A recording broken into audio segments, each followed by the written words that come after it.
Welcome, dear viewers, to the POLITY coming to you from Kaftan TV's Abuja station. My name is Dayo Omoogun. I'm very glad to be here, and I do hope that you are in high spirits also. And just in case you're not in high spirits, I can assure you that staying tuned to this program can change the narrative, can change everything around you.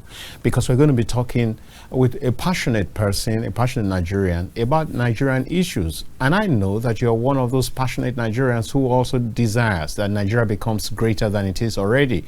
And so you can be sure that in the next 90 minutes, I'll take you through a cruise that will turn things around, make your life, light up your life, and grant you information and education and enlightenment, and if you like, some humor.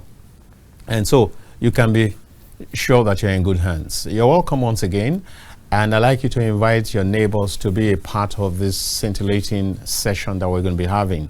We will be having a guest who is not Nigeria based, but is a very passionate Nigerian who, despite being a diasporan, is very concerned about what happens back home. In actual fact, took part in some elective process some years back, and that's a way of also saying how very dedicated, committed to the Nigerian project he is.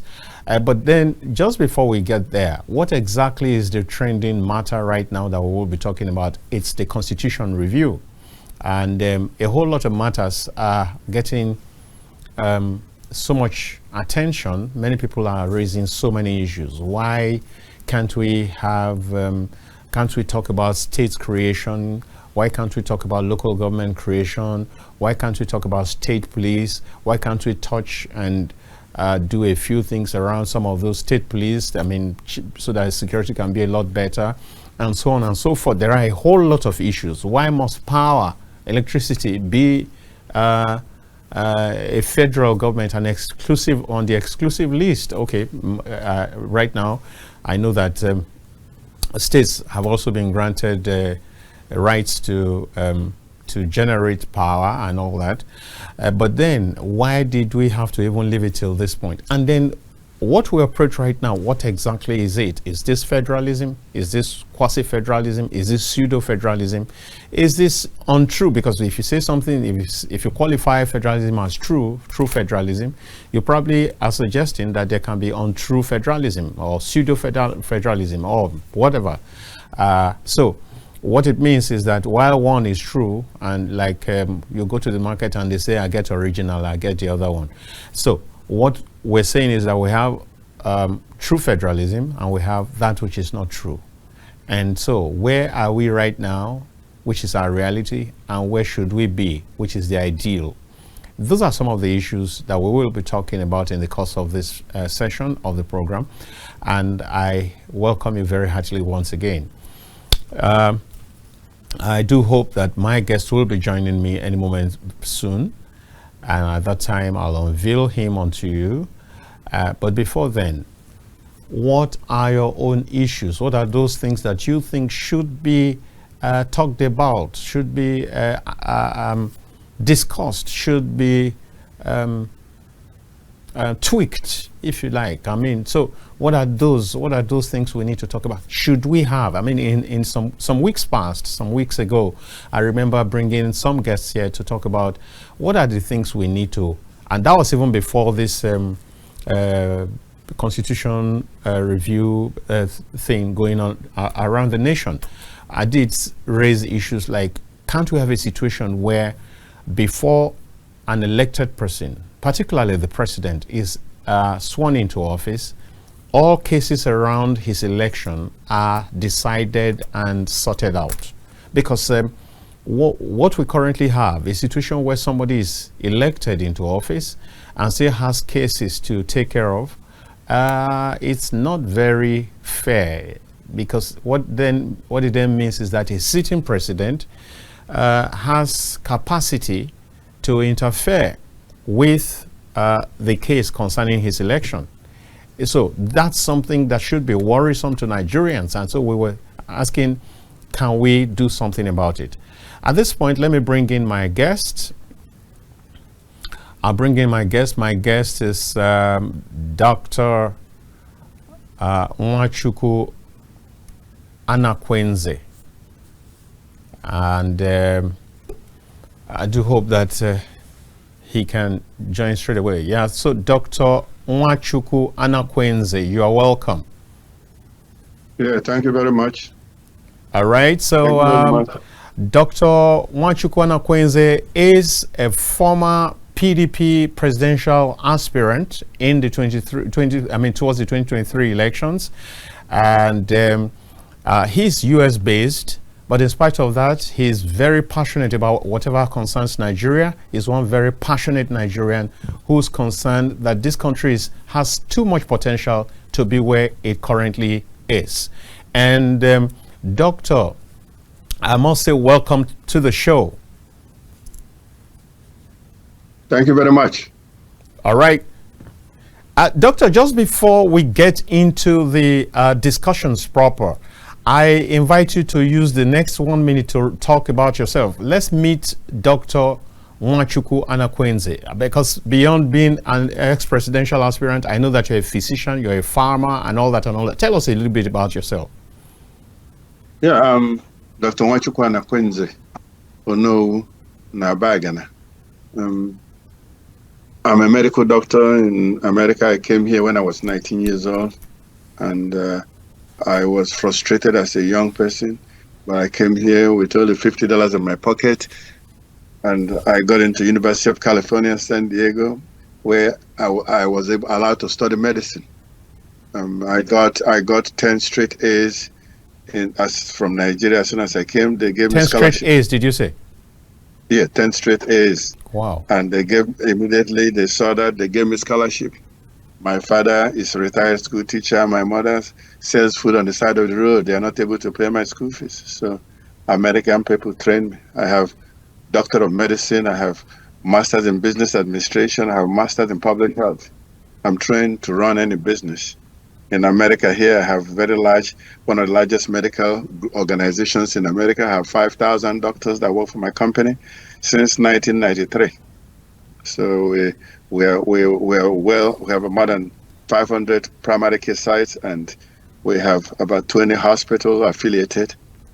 We employ people from all nation groups, white people, Chinese, Indians, African Americans, Africans. We have everybody working in our organization.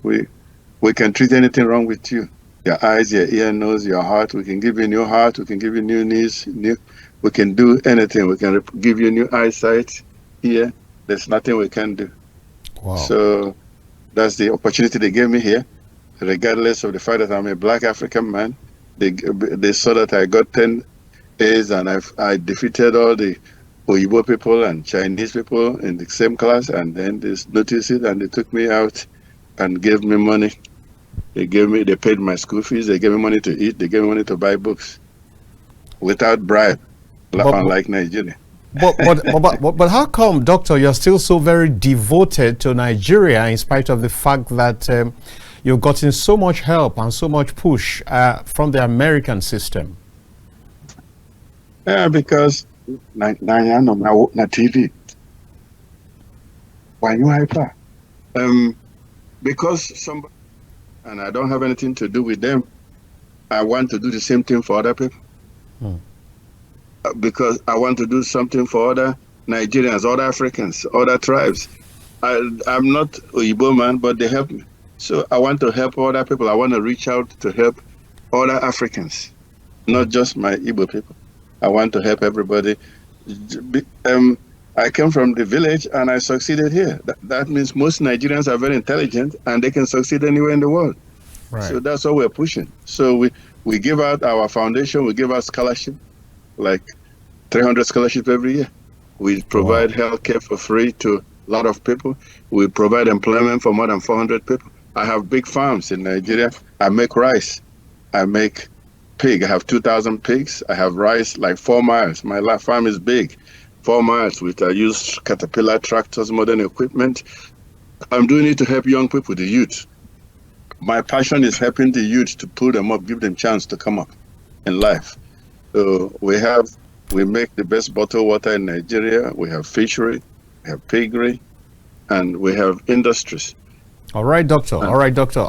Dr. Anakwenze, you are definitely a man of several parts, and you're doing excellently well in almost all of them. Now, let's talk about the fact that you took part in the 2023 elections. You tried to become the flag bearer for the PDP, but that didn't materialize. Do you mind sharing some snippets of that experience with us? Before I get to that, I just want to let you know generally what I dream for Nigeria is true democracy and freedom. We want a Nigeria where all the various ethnic groups can feel like they have a stake in the country. We want Nigeria where leadership is based on merit, hard work, fairness, and accountability. A Nigeria where diversity is felt as strength. All the different Nigerian tribes have different strengths. None of them are weak in my mind. So that's what I want to help harness. I came to Nigeria to help, to see if I can lift our people, because God gave us everything that He can give anybody. We have oil, gold, diamond, silver, tin. We have it more than every country in the world. We have food, rice, beans, millet. We have yam, cassava. Chinese come to Nigeria to farm. They need our cassava to make chemicals. We used to have cocoa in Nigeria when I was small in Yoruba land. I heard it's not there anymore. You used to have palm trees in the east. It's not there anymore. In the north, it used to be Grand Rock Pyramid. It's not there anymore. That's where we need to go back to. We need to go back to those things. They're eating chocolate all over America, but it's not coming from Nigeria. So that's what's driving me, and helping youth, so that our youth can, if we train them and spend and give them education like they gave me, we can be the top people in the world. God wants us to be a world power. We're supposed to be one of the top 6 countries in the world. That's what I went there. But when you go to Nigeria, it's not based on merit. They're not looking for merit. They're not looking for your ideas. All they do is their election is sharing money. Who gives the biggest gather must go back with dollar. That's what they do. They share it. Somebody who gave $25,000 to every delegate. Somebody gave $20 to every delegate. Somebody gave $15,000 to every delegate. Somebody gave $10,000 to every delegate. That's what they do. People like me, I'm working as a doctor. I don't have that to share. So it was not based on ideas or what you can do. But all those people stole money. They work as governors and vice president. This is Nigerian money they stole. That's what they're using to run. So you cannot produce anything good in Nigeria with that. When they come there, they're just coming to rob you.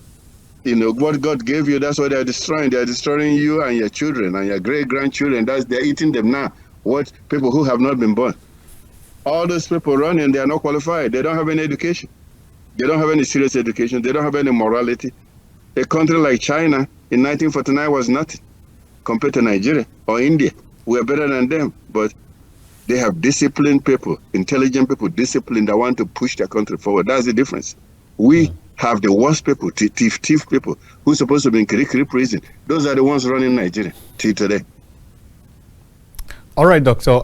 It's good to know. I mean, it's clear your passion rings through in your words, and I really do hope that we can find a place for people like you to really express their dreams and their energies, but unfortunately what we have currently doesn't quite support it, which is what you have talked about.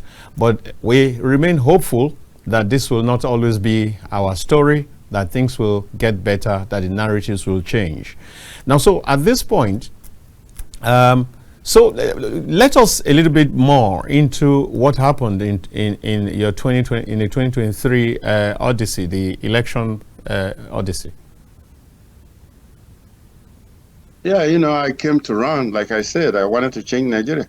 I can make Nigeria a world power because we have everything. Nigerian people are very brilliant and intelligent, I'm telling you, because I'm one of them. If you take a Nigerian person to America, they come to the top 5-10%. So there's nothing wrong with you as a Nigerian person. It's people who are running it are not serious and disciplined. God gave us everything. You have oil, gold, silver, you have it. You have food, river, fish, we have it. We have land. We don't have any earthquake like you have in America. You don't have hurricane like you have in America. You don't have fire. Fire in America goes for 1,000 miles. You don't have it. If you have earthquake in Lagos, 2 million people will die. So we have everything. We just need to work with each other.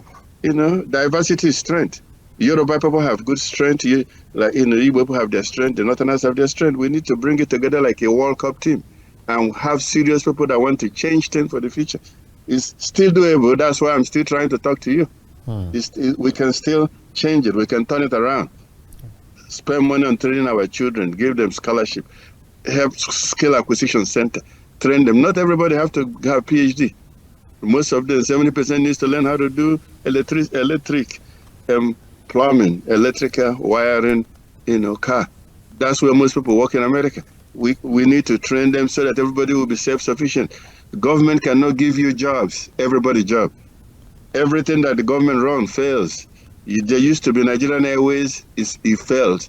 There used to be Nigerian Shipping, it failed. There used to be Nigerian Iron and Steel, it failed, if it's still there.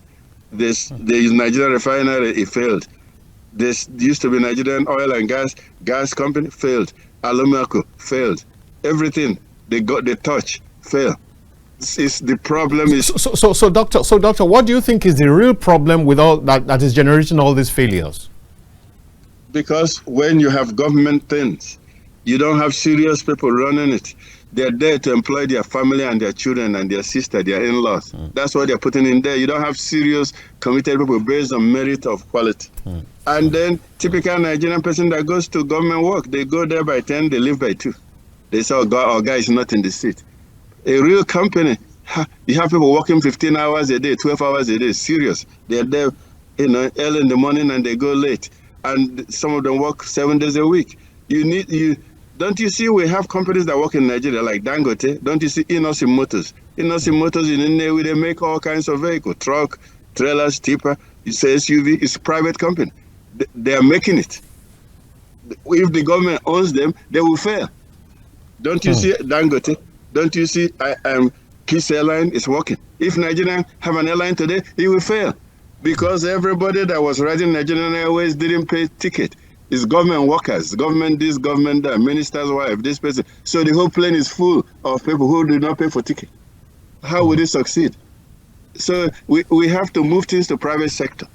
And the government should focus on making laws and collecting taxes. Okay. But when I was small, there was Nigerian textile in every place. Well, in the 60s. It don't exist anymore. Government run this, government run this. It's all putting people chop, chop, chop, chop, chop, chop. It's not about producing nothing. All right, doctor. All right, doctor. Now, I guess we should begin to get into the discussion proper. You are very much aware that there is this constitution review exercise going on.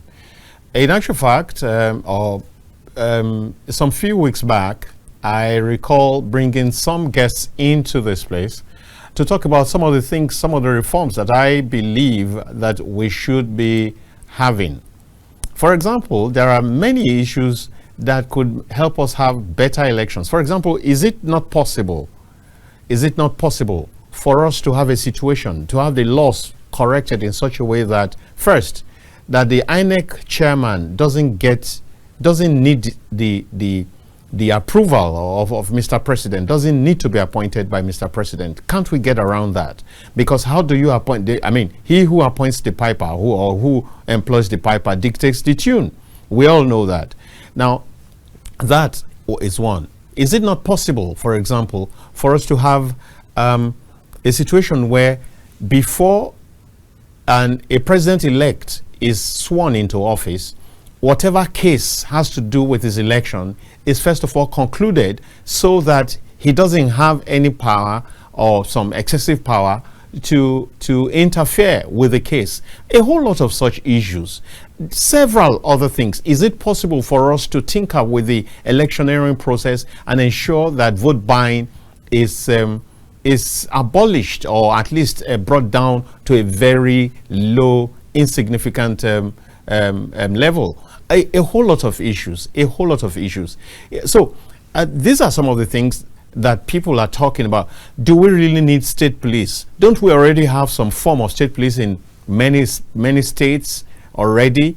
Are they functioning? Are they working? Is it possible that we can do something about it through this constitutional review? There are a whole lot of issues. I do not know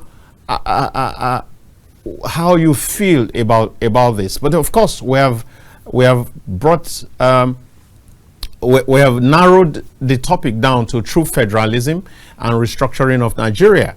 So if you talk about true federalism, Doctor, it then suggests that there can be an untrue federalism. It suggests that there can be some quasi-federalism or some pseudo-federalism or whatever you want to call it. Because true federalism qualifies, qualifies the term and makes it look like there's something else. So if you say that what we currently have is not true federalism, so what should be the ideal if what we currently have as a reality does not fit the bill? You know, the current Nigerian constitution was forced onto us by the military 1999 constitution without consulting Nigerian people. Nobody voted for it. It's all forced on us, making a minority group seizing power over the majority of Nigerians. Is it correct? That's what happened. Doctor, is it correct to say that it was foisted on us? Because I do know that a whole lot of Nigerians were brought on board with the military who sat down to cook this soup that we are supposed to eat, all of us together. So we had a whole lot of Nigerian lawyers, politicians, and all that. So is it very correct to say that the military foisted it on us? It is very correct, because you're supposed to have referendum. You're supposed to have a voting, not just bringing in people that you want. I can always come to you and pick my friends and say they are this and that. It's supposed to be voted upon in each region, each zone, and given majority approval in 2/3 of the state. It wasn't done. So it was just cooked up by a few people who favored their part of the country against the rest of the country. That's what happened. That's why we're having a problem today. We need to return to the constitution of like 1963, where it's based on regions. That was working. Then the East and the West were competing, and the North, we were all competing for who will do better. Each region have certain amount of power, except for the things that are on exclusive list of the government, like the military and foreign policy. Each region, I know there, Awolowo and Zik and Obarada, they were competing on who will have the best road, who will have the best education. Awolowo was focusing on education. That's why the Yoruba people move ahead in education.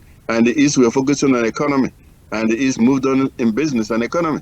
So we need, in the North, they were focusing on agriculture, and they did well in agriculture. That's what we need to go back to. We need to stop depending on oil. We need, through federalism, where regions, rotating regions, have certain amount of autonomy. And then you work as hard you want to work. If you only want to be eating amala from morning to night, then you eat. If you want to get PhD, you go and get PhD. If you want to be making cars and motors, you make. We should not all be sitting around and having a unitary government. What you have, they fostered a unitary government, which is not going to work. We need to go back to have like 6 federating unit states, everybody depending on their own resources, what you have on your ground, what you're producing. People who are producing this should use that. Whatever you're producing, you should use. People who have agriculture, use it. People who have oil, use it. You know, a lot of people in the South are suffering. All their ground is messed up because of oil pollution. They can't farm. Their fish is dead. Why shouldn't you have a system that compensates them for that? They need to be collecting the oil money and paying tax to the federal government, royalty. Every part of the country should find out what they can do better. I'm happy to hear that in the North, in Meduguri's Chad, they have oil, which is good. Everybody in Yoruba land, all the people have oil. So it shouldn't be based on oil. We should all have different states federating and competing in a positive way, not in a negative way. That's the only way we can grow. We used to Zik and Awolowo them in the East and the West, they were competing. Who will do better? Who will do better?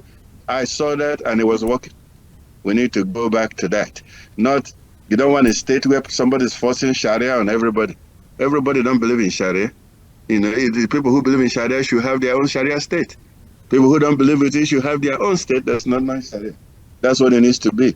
We need to bring all the forces together in Nigeria and put it together as a team, and we will win. It's not late. That's why I'm talking. Our children can do it. Our children are very good in technology. Our people like Nigerian movie, Nollywood. People like Nigerian music. I'm talking about worldwide. When I travel all over the world to Latin America and Caribbean, the bring me to break kola nut and do African prayer for them. They watch African movie. They watch African music. They dance Afrobeat. The flavor. That's what they play in the restaurant. That's all over there. That's what they play. We have things. The way we dress, like you dress, they like it. We can market those. We need to start making things and selling things. If we're not making things and selling, we're not going to be anywhere. GDP is based on what you're producing. That's how they compare all the countries in the world. How much is America making and shipping out? How much is China making and shipping out? How much is Japan making and shipping out? Their currency is stronger because they're producing. If you're not producing anything, your currency is the lowest in the world. We are carrying last now. Nigeria can't import matches and import toothpick. Could you believe that? We can't even make toothpick and matches. Then why are you worried that Naira don't have any value? Because you are not producing.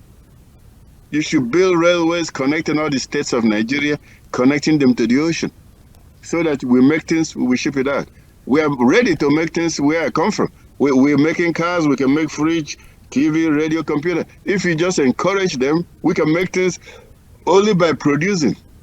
Will Naira be strong? If it's not based on, you have government where it's based on chop. When they enter, they put people of their tribe in all the positions. If there's 10 positions, they put people of their tribe in 11 positions.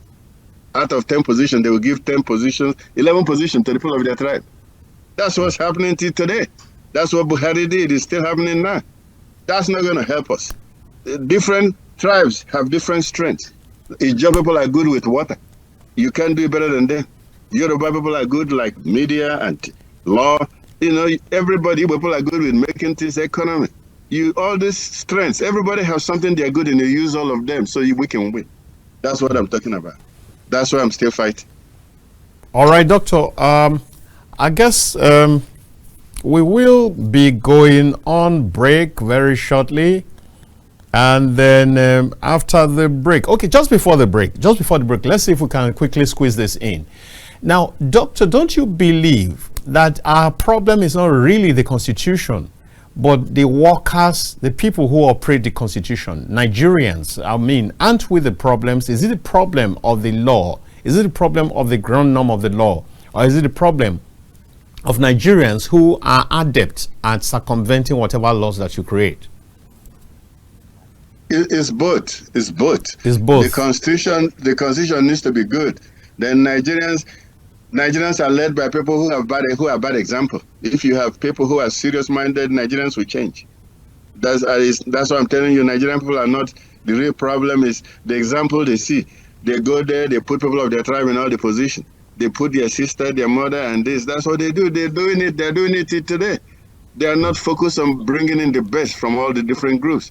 There's certain things I want to read for you, if I have time, The problems for Nigerians is, respect. We need people who will respect the Constitution and law that's accepted. We need respect for human rights and civil rights, not people going and murdering other people and think that God gave them right to come and take other people's land and murder them. We need to implement restructuring and regionalization and devolution of power. We need merit-based appointment for positions, firm knowledge and competent management of Nigeria. You don't have that. But that's why I told you to move it into private sector. They're the one that can bring those proper management. No businessman will hire somebody to come to the office to peel in a goosey and be gossiping on the phone. No businessman will do that. Nobody will tolerate that. That's how, you need the tribalized appointment leadership in all sectors. Equal and equitable treatment of all Nigerians regardless of religion and origin. Elimination of ethnic cleansing. Then that's security problem. I talk about a lot of that, about current security problem. You can't have any progress without security. Nobody have right to come from desert and come out and enter forest and say they can do whatever they want and kill people and get away with it. That cannot be tolerated. That must be stopped. We need free and fair election, not rigging of elections. That's what you have. It's based on money. What we're doing now is all based on money that was stolen. We believe in the government that unites all Nigerians, not that's divisive. Those are the core things that we need to work on. It's not too late.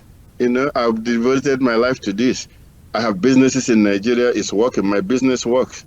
I'm not being cheated by anybody, unlike what you think, because I pay them as they work. You work, you chop.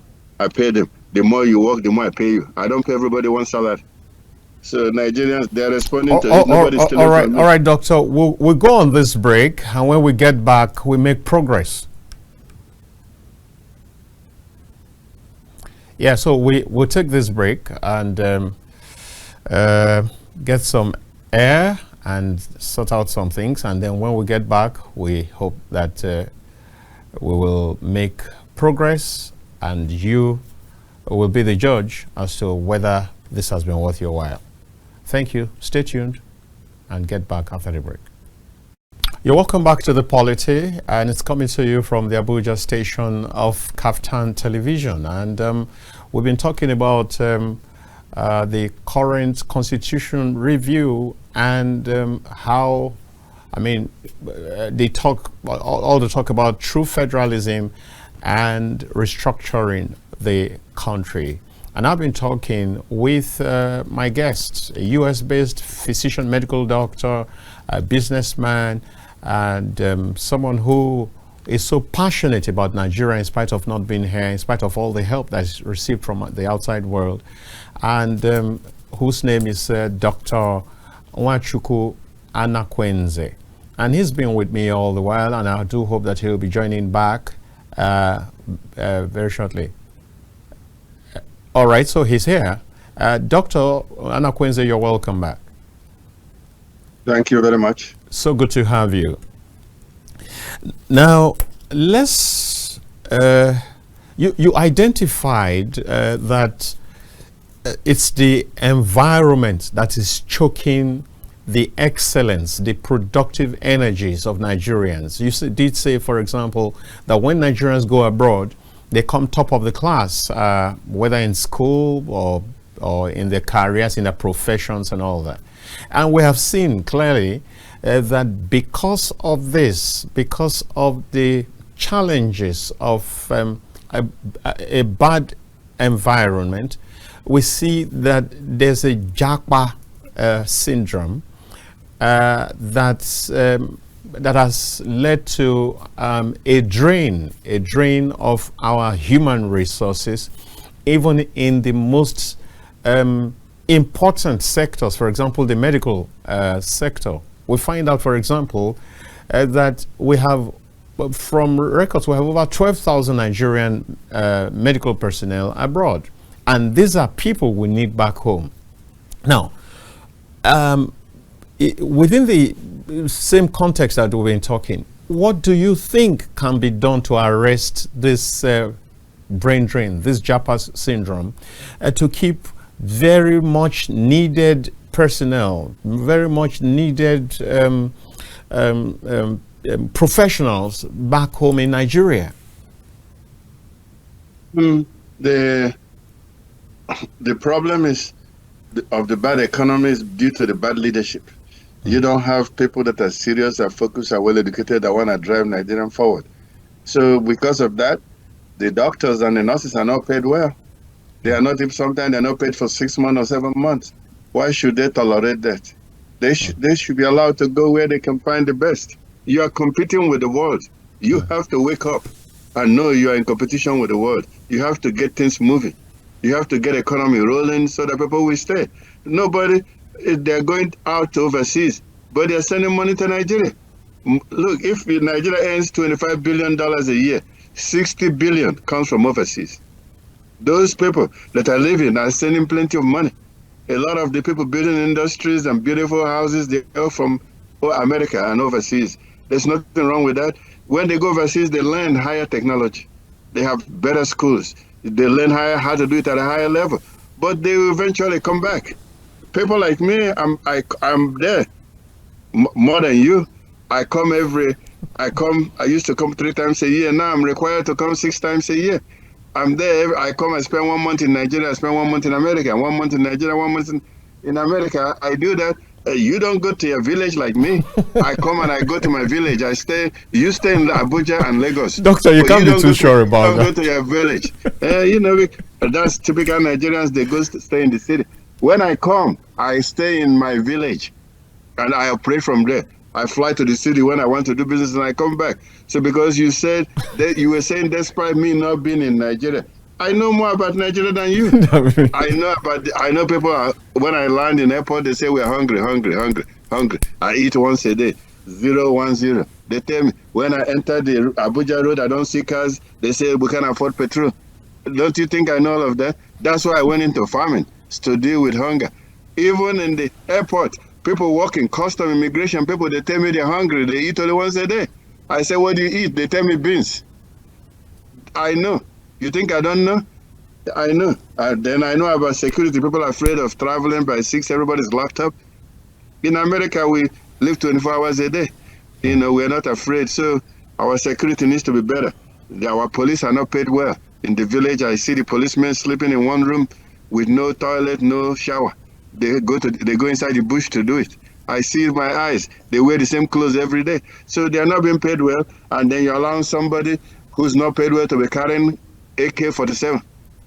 You know, it's a danger. If such a police meets you, they will rob you. So, and then corruption is not only in Nigeria, corruption is in America.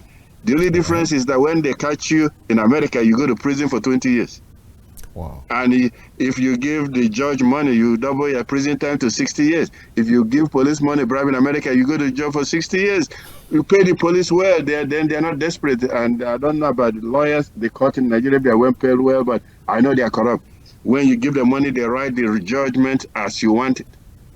That's what needs to change. Okay, that's what needs to change. Now, you also talked about the need to create a situation where the regions can compete and compete based on their various strengths. That so much has been said about that. Now, let's go back a little bit in history. You also alluded to the fact that we had a constitution that provided for a federal system. Now, but we deviated from that.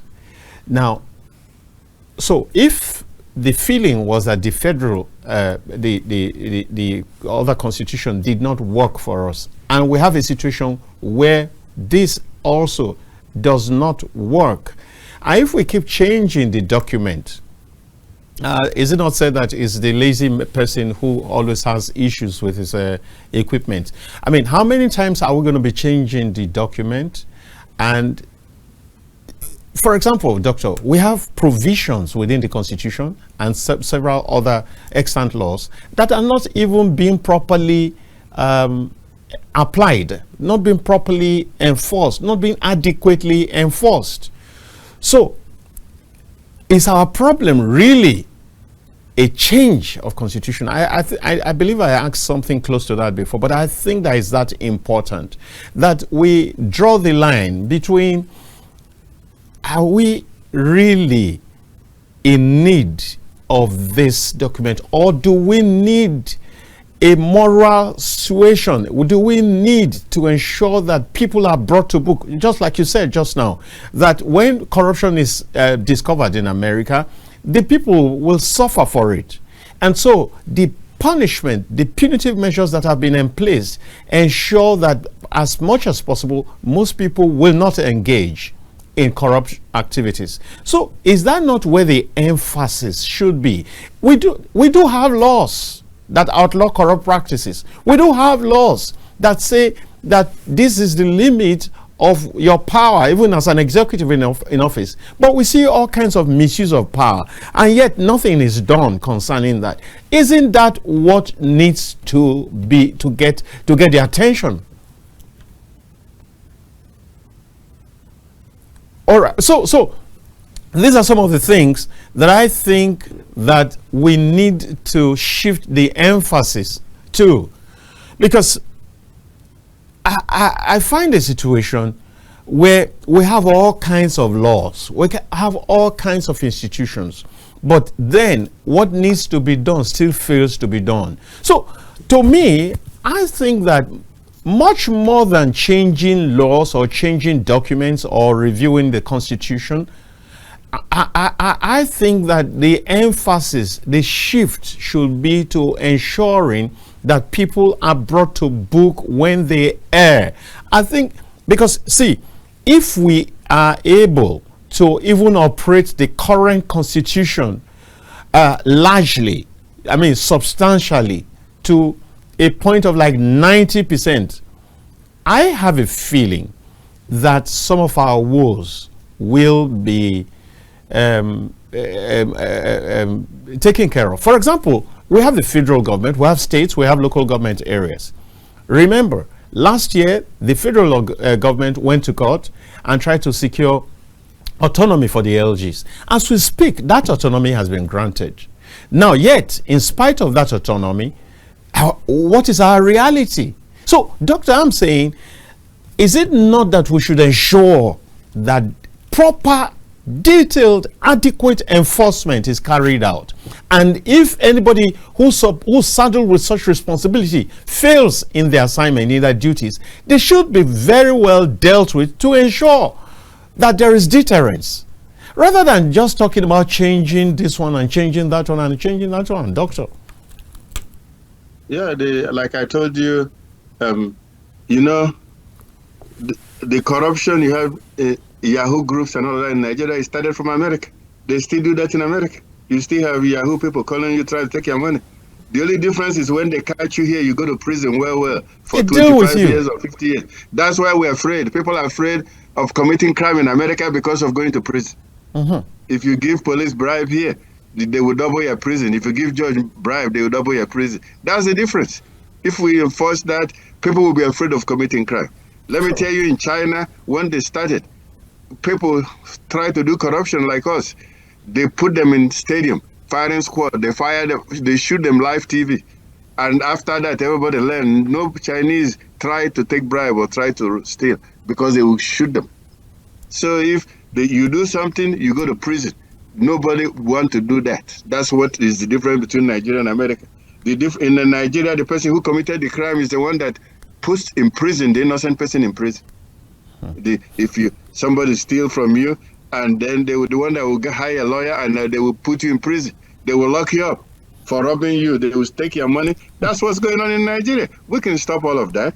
I told you we can be a world power. I'm not playing about that. If we have serious-minded people, all those people running are not serious. They are just there to collect for their family, their children, their wives, their tribe. They are not trying to look for what is good for black man as a whole. We are the world. We are supposed to be the leader of all the black people in the world. They're looking at us and we have failed them very badly. So now, Doctor, let's take this a little bit further. Now, we have seen a lot of intellectuals, we have seen a lot of technocrats and politicians who speak very eloquently, dissect the problems, provide solutions, analyze the issues, and then they get into politics and get into power, and then we see that they become a shadow of themselves. What exactly is happening? What exactly, is there some kind of bewitchment? Someone did say that when you get into Aso Villa, it becomes a total different story altogether. Now, please, can we take a look at what exactly happens? We have professors in positions of power. We have had doctors. We have had reverend fathers in positions of power. But they get sucked in by the system. So what can be done about this? Because you see, we are getting to a situation where Nigerians are no longer excited about preachments. Nigerians are no longer excited about whatever analysis that goes on, because they feel like, now so we dey hear, when he enter now another thing we go to see. Doctor, can we take up this? I know when you enter the power, then the civil servant people, they are the engine of corruption. When you enter the corruption is not just the politician, the civil servant, you know. Nigeria is like a bus where the two drivers are thief, the conductors are thief, and the half of the passenger, which is the civil servant, are thief. So you come, they will teach you their system. They already have an institutionalized system of corruption because they all eat on it, and they expect you to eat on it if you're done. They will witch you, they will treat you, they will mistreat you, and you will fail. So you come, you join them because it's easy to do. You need, I was telling you, you need people who are disciplined, who are hard call the same people who want to change things. It will take a lot. You can take up to 100 people to do it, but a lot of people are just corrupt. They're going there to carry. They're just going there to take a slice of share. People come there, they become minister of oil, then they put all their people in the oil, the board of oil, they put all their people from their tribe and their religion. Well, you're not going anywhere with that. You're not going anywhere with that. So that's why I'm telling you, it will be hard to change all that government stuff, you know, move things to private sector. In private sector, nobody can give me bribe. Nobody will come and don't come to work and be paid as ghost worker. You know, I have company. You know, that's why I say move it to there. They will not tolerate nonsense. They will not let you not come to work and you want to be paid. Or you come to work, you leave from 10 o'clock to 2 o'clock. It doesn't going to happen. That's how the world operates. The world operates like that. You have to work like the world operates. It's competition. Serious competition based on brain. All those powers in Europe and China, they have people with PhD, lawyers and doctors running it. In Nigeria, we have people who didn't even go to secondary school or elementary school running the government. It's based on the money they stole and they pay everybody off. I told you it's about sharing bags of money. I came there. They told me to sell my house. I didn't share money with them. They told me to sell my house in Nigeria and America and bring it so that I can give to them. So I said, no, I want to help you, but I'm not going to sell what I have. Oh. So it's still curable, but you need like 100 or 500 Nigerians that are very determined, like Chinese. China had nothing, but they are shaking America now. China was third world people like us. They are shaking Nigeria. India is shaking America too. India is a major manufacturer. We have the same ability.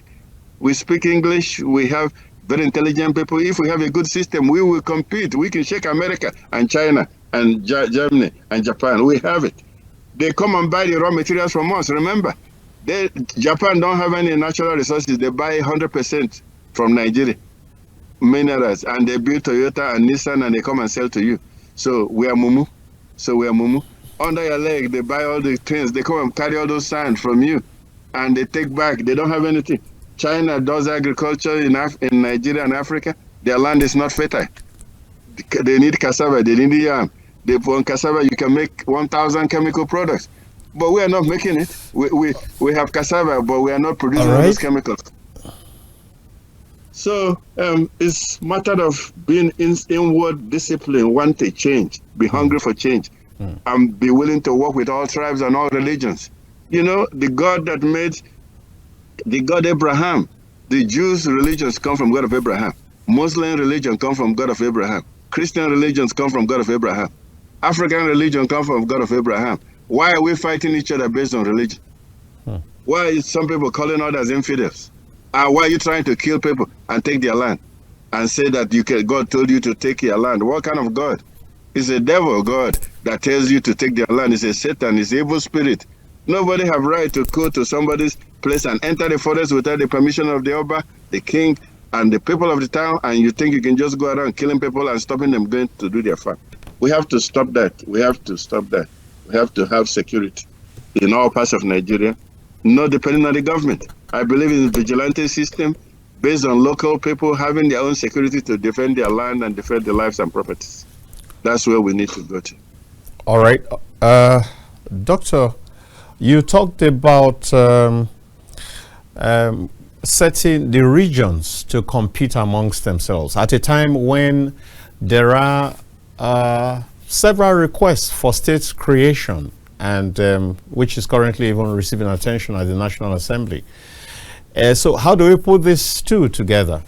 If we want to bring emphasis on the regions, does that mean that the state system should be collapsed, or how exactly is this supposed to play out?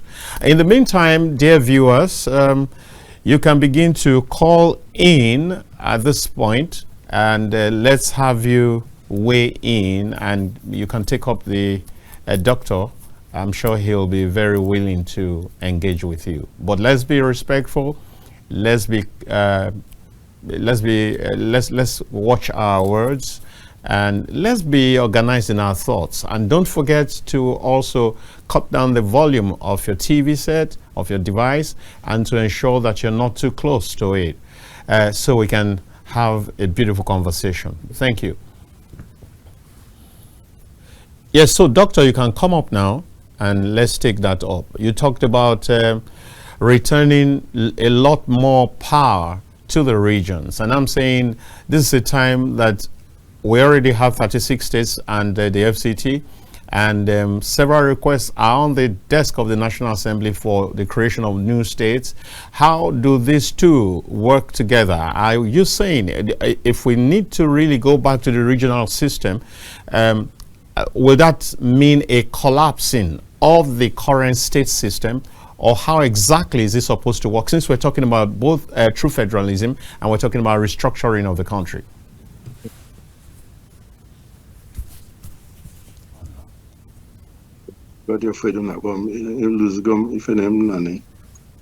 Hello?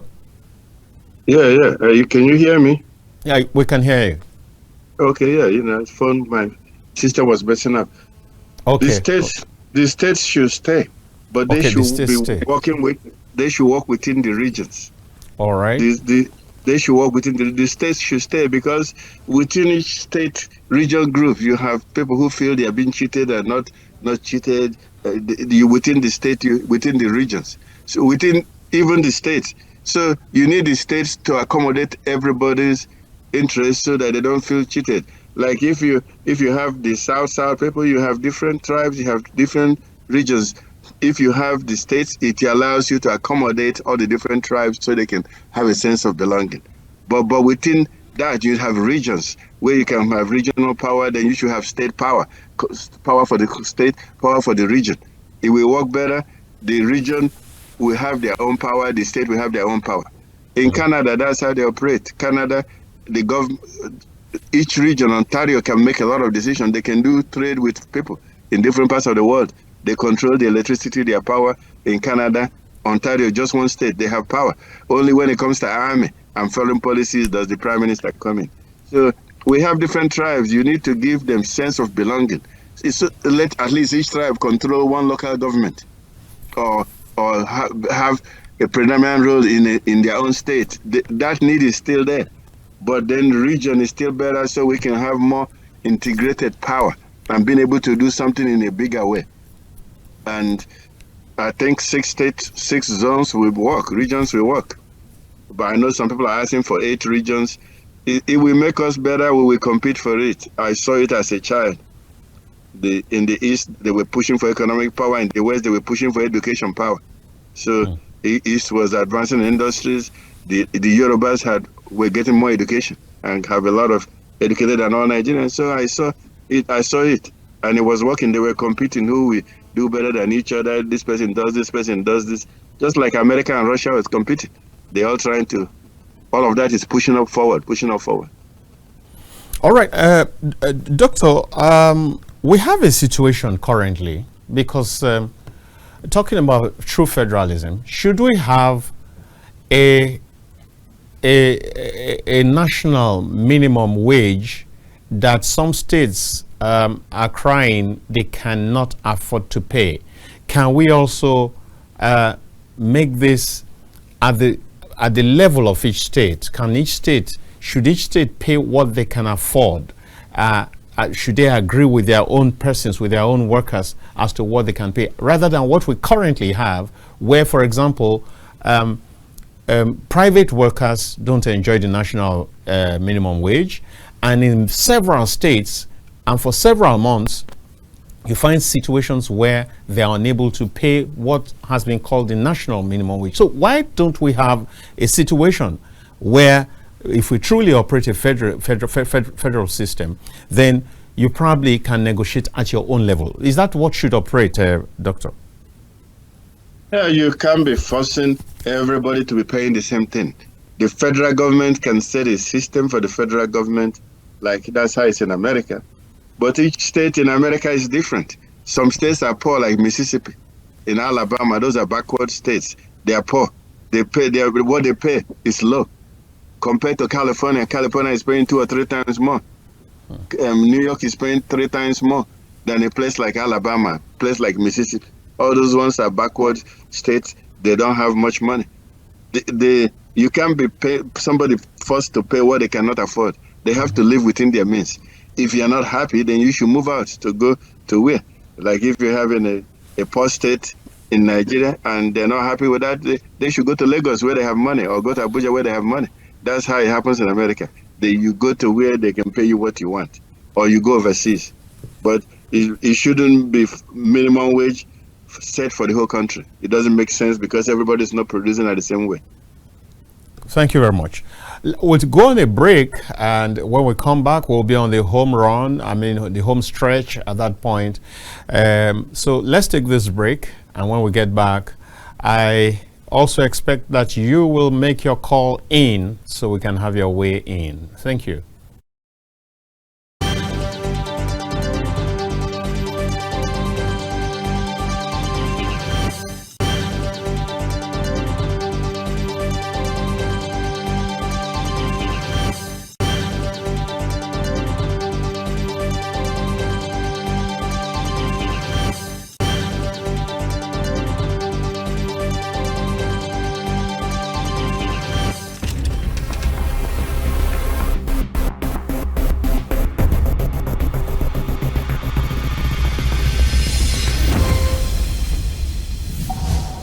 In the beginning, God created a beautiful world. 3, 2, 1.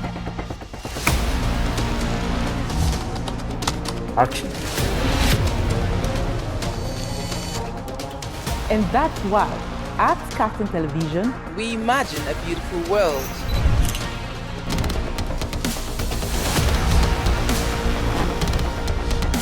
We are not just bragging. We blaze the trail in broadcasting. And it is about you. At Kaftan TV, broadcasting is not just about information, education, and entertainment. it's an aggregation of all you need to know in Nigeria And around the world to create signal. At Cartoon Television, we have all it takes to be on top in broadcasting. Our mission is simple: to project Africa in a truthful yet positive manner. Wait, we're coming to you in style. Here we are, starting from September. Look at what the facts are. And as you say on Captain TV, imagine a beautiful world.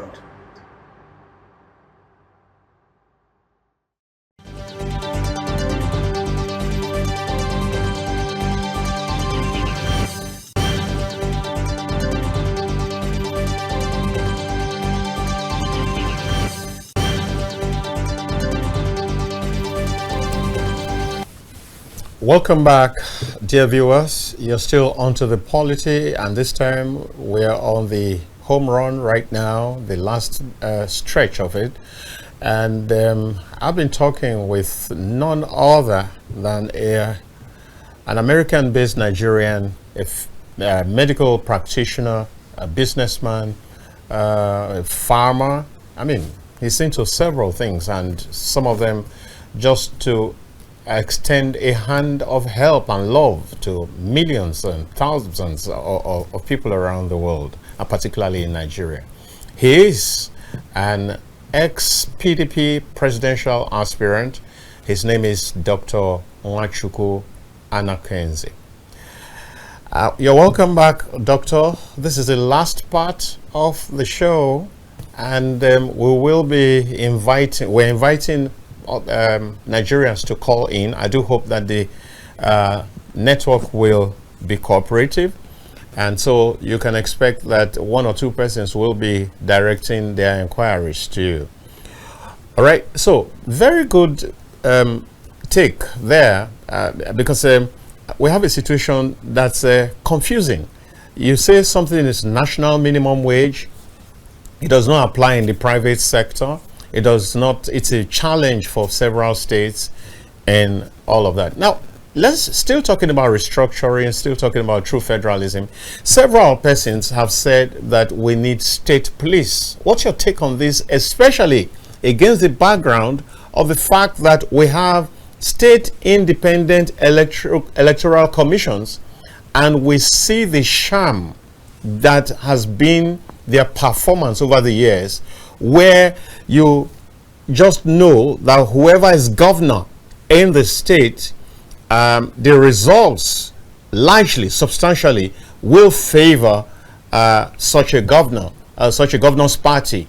And this has been the story for so long. Now, based on that, with that background, do you truly, really think that the state police is the answer to our security challenges? State police is part of the answer. It's not the only answer. In America, we have the FBI, like the federal police. Then each state have their own police, and each town, each city have their own police. You have Los Angeles Police Department. You have California Police. Then you have the National FBI Police, like the EFCC in your situation. So there's nothing wrong with state police. It brings each politics is local. Politics is Ondo is different from politics is in Abuja or Jos. So you need local police that understand the local situation.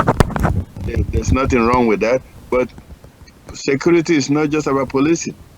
You have to. Well, I told you we need vigilante from all the towns. All the towns need to have their own security system. If they are waiting, and then the headsman come and murdering 300 people, and then you're waiting for the police to come from Abuja, you're not going anywhere. You need police that's local to respond quickly. Not if you're waiting for federal police from Abuja, 8 hours, nobody have come. And then you need, at the state level, you need the state level to pass laws that allows vigilantes in each town, at the local government level and at the town level, that can respond quickly to any threat coming to the town. And state police will make the response quicker because they're right there, like 10 miles away, instead of Abuja where you're waiting for 1,000 miles away. Okay, now let's take a look at this. Governors, as we currently see them, enjoy tremendous power and influence.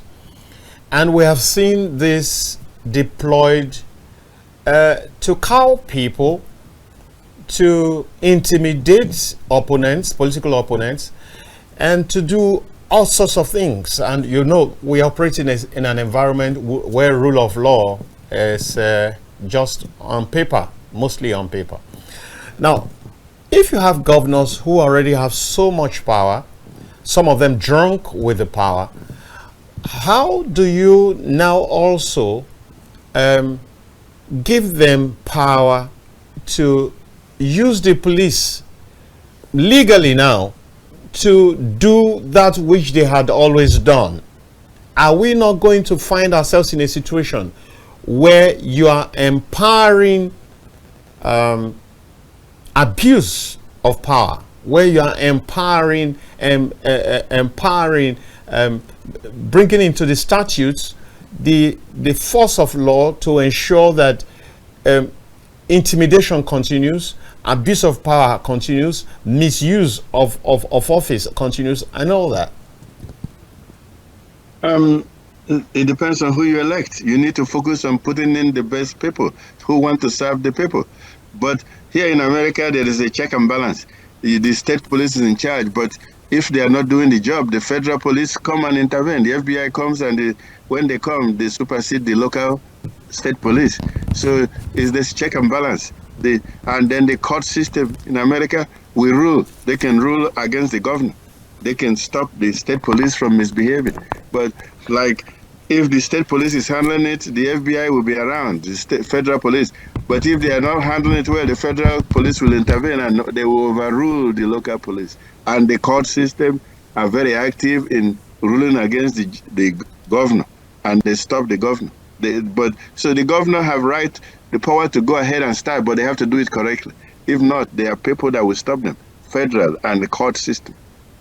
So, but focus on getting good people. If you have good governors, they will do good for the people. I agree with you. I agree with you, Doctor. Dear viewers, I'm surprised that you're not taking advantage of this offer to make your call in. The number as usual is 0802993835, and you have the opportunity. The airwaves is yours. Just get in and let's have you weigh in on what's happening. All right, so we have one person right now. Hello. Hello, good afternoon, Dayo. Yeah, good afternoon. Good afternoon to Doctor. We are listening to his program in conversation. Honestly, it's really helping. Right. Yes, the good contribution as a patriotic Nigerian. Well done. I raise my cap for you, Doctor. Well done. All right, but you've not told us. You've not told us your name. We must be focused. We must help ourselves as a people. Then somebody else will help us. You cannot expect help from outside. My name is Mohammed from Maiduguri. All right then. Okay. Good. The problem we are having in Nigeria is always internal. We must be ourselves. We are very good, formidable people. I don't know what really goes. Whether it is Shaitan visitors, I don't know. Why must we be fighting ourselves based on tribal religion? All these things are rubbish. We are Nigerians. We must first of all be the Nigerians. Then we can move forward. Look at other countries in the world developing because they are together. They focus on their development, not backwardness. In Nigeria today, people will be packing dollars to abroad. I don't know whether there's anybody from outside bringing their stolen dollars to come and keep in our bank here. I don't know if there's any. So why must we always carry our resources out? We cannot look at what is happening. Even the poverty we are crying in Nigeria today is caused by the politicians. They don't have sympathy. One person will carry the salary of all the workers and go away, and no any judiciary will attack him. He has a lawyer to. Okay, common example is this Abajari, who was arresting Evans, arresting all these big criminals. Where is he now? They set him up, and now they block him somewhere. He cannot exist. Those are the things we have to check. Many of our problems are within us. It is not from outside. If we are good at home, charity begins at home. Then we move forward. I am not. My concern is not where you come from. Igbo, all these are not. It's not a different. We are all Nigerians first. And my appeal to all of Nigerians and Nigerians in diaspora is because look at what is happening in Sudan. Look at this rubbish. Paramilitary and military are fighting, destroying their own country. We shouldn't allow all this kind of rubbish to come into our Nigeria. We should be wise enough to first of all know we are Nigerians before you become a Christian or Muslim or Yoruba or Hausa or whatever. We are Nigerians and we must maintain this. Then we become strong. Then we can look at what is happening outside. So many countries are jealous, We are feeding ourselves. Now they have made us to become important. All right, Mohammed, thank you so very much for coming through. Thank you. Yeah, so Mohammed has broken the ice, so we hope that we can have many more. And if you have a specific issue you want to get clarification from my guests, it will be a good opportunity to use. Now, so, Doctor, you were saying that the emphasis, the focus should be on electing good persons who will not misuse such opportunities. Fantastic. I agree. But, what we have seen in over the years is that most of the people, and you have also alluded to that, most of the people who come into office are people who have only their own interests at heart.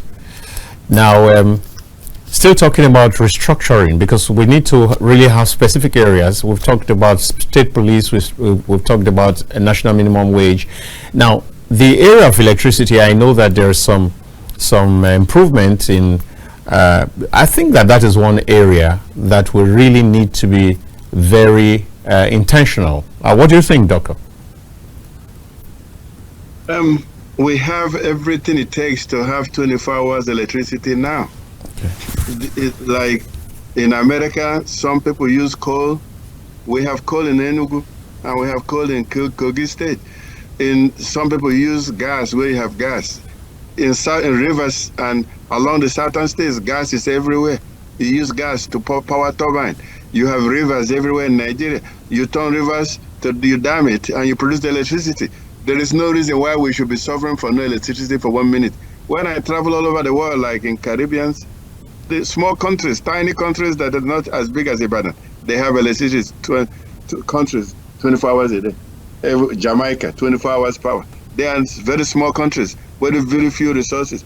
We have whatever it takes to do it. The gas that's been flared, that's what you put on the turbine and you have electricity for until the world comes to an end. We don't need is bad leaders, bad leadership. China uses coal. South Africa uses coal. We have it, and it's not doing anything in Enugu. We have rivers that's flowing, River Niger. We are not using it well. And we have gas, we have coal. There's no reason why we should be suffering from lack of power. Power should be regionalized. People from each area should have their own power system, and it will work better. And that's what you need to start producing. I'm all about production, producing things and exporting. If you are not producing and exporting, your naira will be nothing. You have nothing now. That's why you have nothing. You just import, and you importing matches and toothpick. I mean, that is like a shame and very bad. And Japan comes and lift raw material from your feet, and they make cars and they send it back to you like you don't have any brains. So that is what I want to stop. I want to go back. The last person that commented was talking about don't believe in religions and tribe. I agree with that. I told you the God of Abraham is the God of Jews, Christian, Muslims, and African religion. Why are they fighting each other about religion? It's about God. It's the same God of Abraham that all of us are worshiping.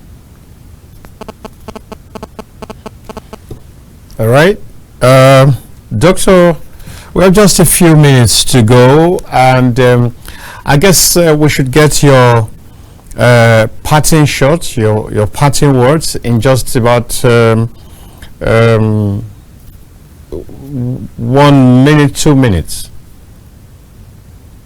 I like us to see our diversity as strength, put away our differences, bring out our excellence. The whole black world is depending on us, and they are so disappointed when they look at us. And when Americans come with me to Nigeria, they see everything we have. They're so disappointed that we didn't turn this into being a power, major power. We are the first people that got created, black people. Then the white people came out from us and Asians. Why are we carrying last now? We need to go back to what we want us to be a world power, and we can do it. It's not too late. We will do it through our children. Start by giving free education to our children and skill acquisition centers throughout Nigeria, so that our children can be able to take care of themselves, marry wife, and have children. That's what it's all about. Now, Doctor, just before you go, do we still look forward to having you come to try to get into power sometime?